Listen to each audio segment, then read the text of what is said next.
Barang siapa yang telah terang-terangan berani dia melalaikan sholat, Allah Subhanahu wa Ta'ala akan mengazabnya dengan 15 macam siksa atau azab.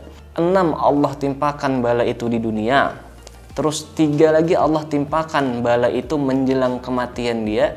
Dan 3 lagi Allah timpakan bala itu menjelang dia masuk ke alam kubur. Dan 3 lagi Allah timpakan bala tersebut saat ia ingin menemui Tuhannya.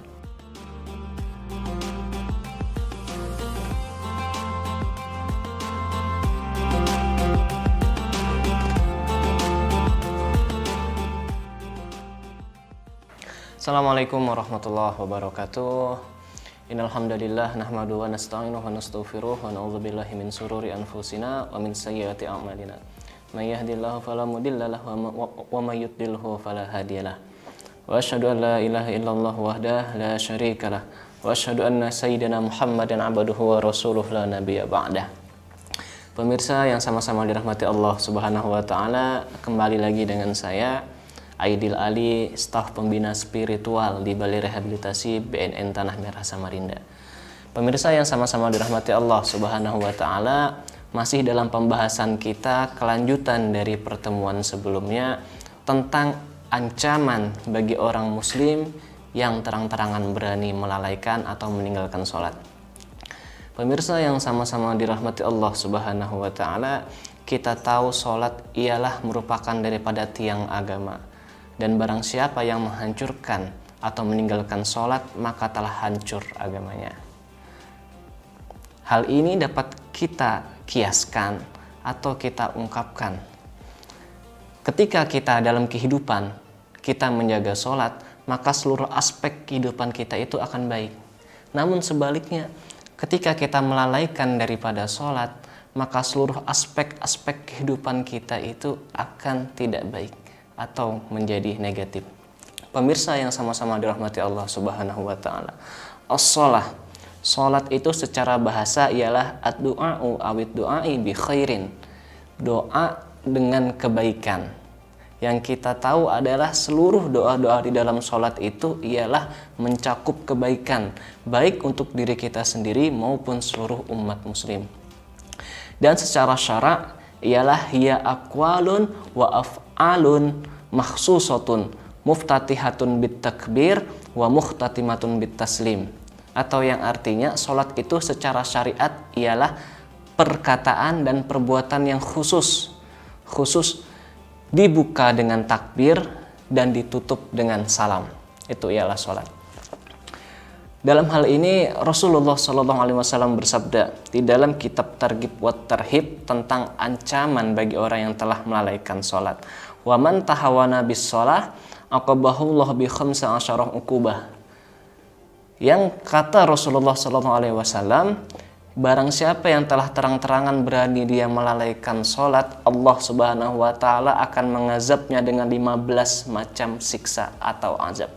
Sittin fit dunya, wasalasin indal maut, wasalasin indad dukhulil kubur, wasalasin indal liqa'i rabbih.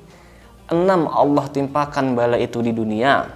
Terus 3 lagi Allah timpakan bala itu menjelang kematian dia. Dan 3 lagi Allah timpakan bala itu menjelang dia masuk ke alam kubur. Dan 3 lagi Allah timpakan bala tersebut saat ia ingin menemui Tuhannya. Pemirsa yang sama-sama dirahmati Allah Subhanahu wa Ta'ala, kemarin kita sudah membahas tentang 6 atau bala siksa yang Allah timpakan selama di dunia bagi orang yang terang-terangan meninggalkan sholat. Dan 3 bala menjelang kematiannya. Apa saja bala yang Allah timpakan menjelang kematiannya bagi orang yang terang-terangan melalaikan sholat. Pemirsa yang sama-sama dirahmati Allah Subhanahu wa Ta'ala, wa ammal lati tusibuhu indal maut, dan Allah timpakan bala 3 menjelang kematiannya ialah yang pertama ayyamuta dzalilan. Ketika menjelang sakaratul maut itu dia dipermalukan oleh Allah Subhanahu wa Ta'ala. Dipermalukan bagaimana? Pemirsa yang sama-sama dirahmati Allah Subhanahu wa Ta'ala, dalam sebuah riwayat ketika seseorang itu mau meninggal atau mau mati, dalam sakaratul mautnya iblis datang menjumpai atau menyerupai saudara-saudaranya. Nah, dari sini iblis terus menggoda manusia tersebut supaya ketika ia mati, ia tidak mengucapkan kalimat la ilaha illallah Muhammadur Rasulullah. Ada apa dengan kalimat ini? Ternyata ketika seseorang mukmin atau muslim sebelum ia mati, ia mampu menyebutkan kalimat la ilaha illallah Muhammadur Rasulullah, dakhalal jannah, masuk surga ia. Begitu pula sebaliknya. Ketika ia tidak sanggup mengucapkan kalimat la ilaha illallah, maka akan dipersulit dalam proses-proses selanjutnya. Pemirsa yang sama-sama dirahmati Allah Subhanahu wa taala. Allah mengancam bagi orang yang berani terang-terangan melalaikan sholat menjelang kematiannya, ini akan dipermalukan oleh Allah Subhanahu wa taala. Bagaimana? Banyak yang kita temui. Ketika kita menemui orang yang sakaratul maut, mohon maaf, ini adalah aib bagi si mayit. Mungkin ada yang ketika sakaratul mautnya seluruh kotorannya terbuang, seluruh kotorannya keluar, atau semua aib-aibnya yang tersimpan itu keluar semua. Ini yang terjadi. Nah, dan yang kedua ialah Allah akan timpakan bala bagi orang yang melalaikan sholat itu menjelang sakaratul mautnya atau menjelang kematiannya itu jai'an. Jai'an ini sangat bersengatan kelaparan. Nah, jadi orang yang terang-terangan melalaikan sholat ketika ia sakaratul maut, Allah Ta'ala akan timpakan kelaparan yang kelaparan itu tidak pernah ia rasakan selama ia hidup di dunia. Luar biasa sekali azab Allah Subhanahu wa Ta'ala bagi orang yang berani melalaikan sholat. Dan yang ketiga, Allah timpakan bala bagi orang yang sakaratul maut. Ini orang yang terang-terangan melalaikan sholat. Allah Ta'ala akan timpakan atasyan atau kehausan, walau sukia biharut dunia maruya. Sekalipun dalam hadis ini dijelaskan, sekalipun seluruh lautan itu diminumkan kepada orang yang sakaratul maut, niscaya tidak akan menghilangkan kehausan tersebut. Pemirsa yang sama-sama dirahmati Allah Subhanahu wa Ta'ala, ini 3 macam bala yang Allah timpakan menjelang kematian orang yang berani melalaikan sholat. Sangat luar biasa sekali. Makanya di dalam sholat kita tidak diperbolehkan meninggalkan sholat. Terutama ialah sholat 5 waktu yang hukumnya sangat wajib sekali kita laksanakan. Bahkan ketika diri kita sedang sakit, tidak mampu kita untuk berdiri, dianjurkan untuk sholat dalam keadaan duduk. Ketika diri kita tidak mampu duduk menjalankan sholat, diperintahkan diri kita untuk berbaring dalam menjalankan sholat. Ketika berbaring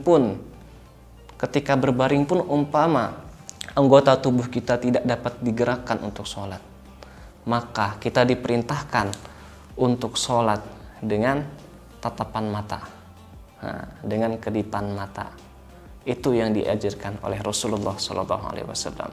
Pemirsa yang sama-sama dirahmati Allah Subhanahu wa Ta'ala, sangat kita sadari begitu pentingnya kewajiban sholat ini yang dirisalahkan kepada Rasulullah SAW saat peristiwa Isra wal Mi'rajnya Nabi Muhammad SAW ke Sidratul Muntaha. Dan ini perintah mulai dari 50 kali sholat dalam sehari semalam, kemudian diringkas menjadi 5 kali dalam sehari semalam. Ma'asyiral muslimin yang sama-sama dirahmati Allah Subhanahu wa Ta'ala, maka ketika kita ingin semua kehidupan, aspek kehidupan kita ini baik, maka jagalah sholat 5 waktu, minimal sholat 5 waktu. Demikian sajian pada hari ini, kurang lebihnya saya mohon maaf. Hadanallahu wa iyyakum ajma'in. Wassalamualaikum warahmatullahi wabarakatuh.